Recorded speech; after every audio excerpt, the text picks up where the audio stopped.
Hello friends and greetings for today. Welcome back to another tutorial on ISTQB Advanced Level Test Analyst Certification. We are in chapter 3 talking about 3.2, that is behavior based test techniques. And as a part of today's tutorial, we shall be moving on to the next segment or next technique, which is called as state transition testing. And as a part of this, we would understand what is the different coverages which we have from this particular technique and how you can apply this in the examination.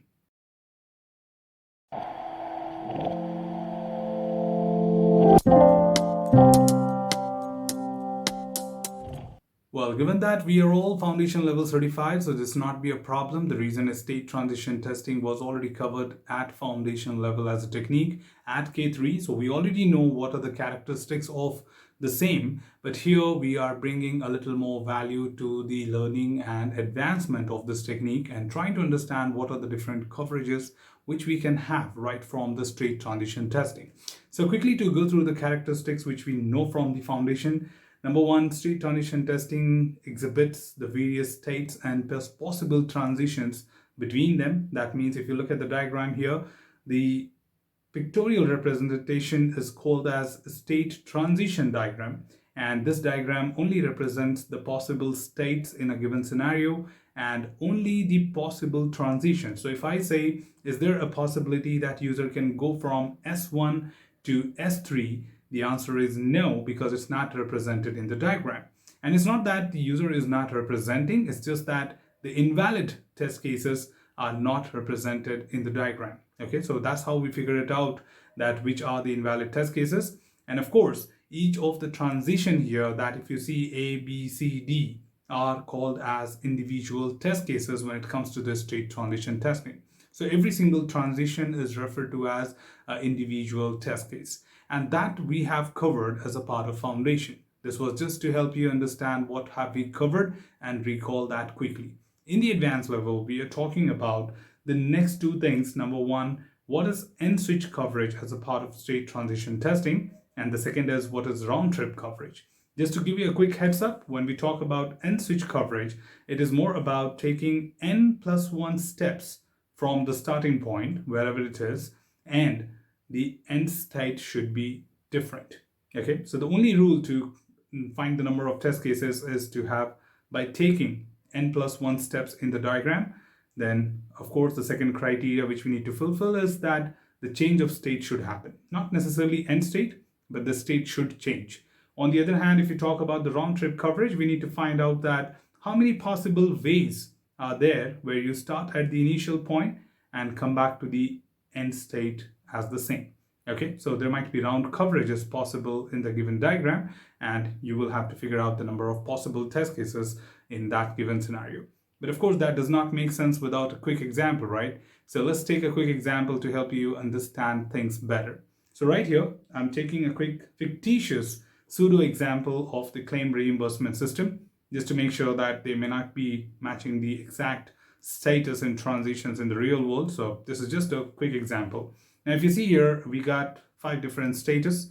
Say, for example, someone applied, then your superior, your manager accepted it. Maybe it went to HR and HR approved it. The finance team was supposed to sanction, but from there it can come back to applied state as well. That means if in case you did not attach the right bill or whatsoever reason is, but as per the diagram, finance team can revert it back to reapply. And if in case everything is good, they will disburse the amount and close it.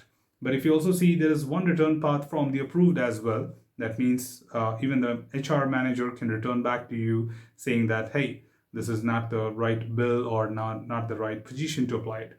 Whatsoever, let's take this as a fictitious example to understand what is end switch coverage.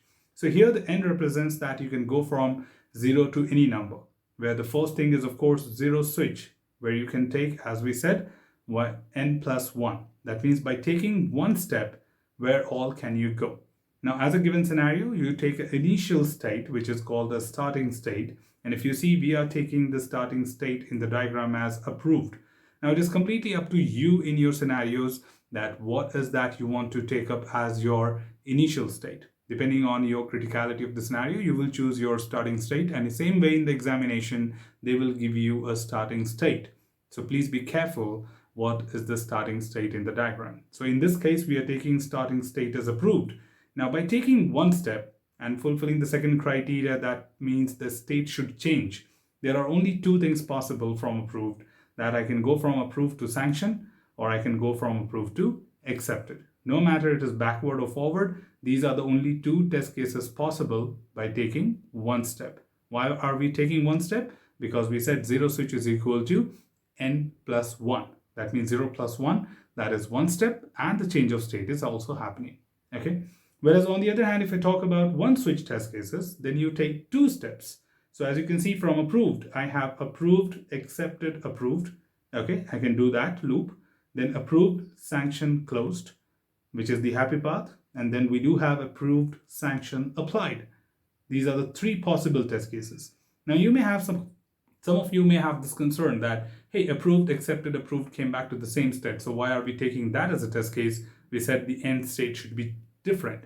As I said earlier also, that it should be changing the state. It should not remain on the same state. For example, if in case approved here had a loop, defined here, then approved, approved, approved is not a valid test case for the one switch test case. Okay, so that is what we should not do. It should basically come back from another state. And that's why there are only three possible test cases which we can have. So I think that example will make it very simple and easy for you. If in case you understood, that's great. If not, just quickly rewind and go back and quickly listen to this conversation. You have every minute detail what you need to solve this in the examination. Exactly the same way, if I talk about the other example, that is what is round trip test case. So taking an example of an automated gas station, where the scenario is generally the machine will be on the idle state waiting for the customer, and the customer will basically get into the station, pick up the nozzle. As you pick up the nozzle, you have to enter the value, like what is the amount of fuel you want to refill.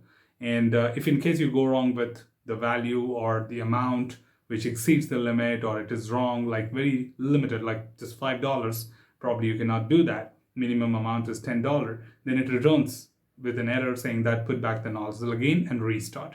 Okay, so that's the return path. Now, if your entered value is correct, then you are asked to enter the credit card. Now, what if you enter a wrong card, which is not acceptable by the machine? Then you can again come back to the nozzle directly from there, and you need to restart the process. And third, what if your entered card is also correct and validated? Then of course you get dispensed with the fuel. The fueling process is complete, and then you successfully again return to the nozzle replacement position. Okay, and then machine waits for a new customer. So now if you see here, if you take this diagram into three different cases, that is, what if I start with nozzle, I enter the wrong value, I complete the nozzle. Okay, come back to nozzle. So now this is a round trip.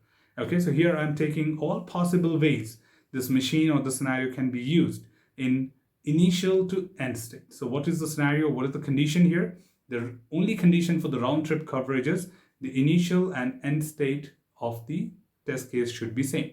So nozzle, enter value, nozzle. Nozzle, enter value, enter card, nozzle.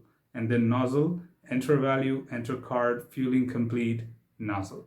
Now that's where you understand that there are three round trip test cases which I can obtain from here, where initial and end state are exactly the same. Now these are the two major coverages which we achieve from the state transition testing, and this is exactly what would appear in your examination too. So just make sure that your fundamentals are clear, and when your fundamentals are clear, it will become very easy to come to the conclusion.